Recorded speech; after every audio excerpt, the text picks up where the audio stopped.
मंडळी नमस्कार. तर आज आमच्या फळामध्ये 90-51 बियाण्याचं ऊस तोड चालू आहे.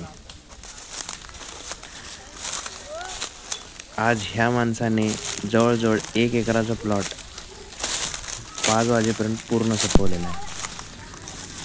आम्ही शेतकऱ्याची व्यथा काय असते माहीत आहे? हा जो ऊस कारखान्याला पाठवतोय आम्ही, त्या कारखानदाराने ह्या ऊसाला जो दर देतोय, प्रत्येक कांडीत ₹2 ते ₹1.5 असते. आमचं सांगणं असं आहे साहेब, आम्ही शेतकरी राबतोय.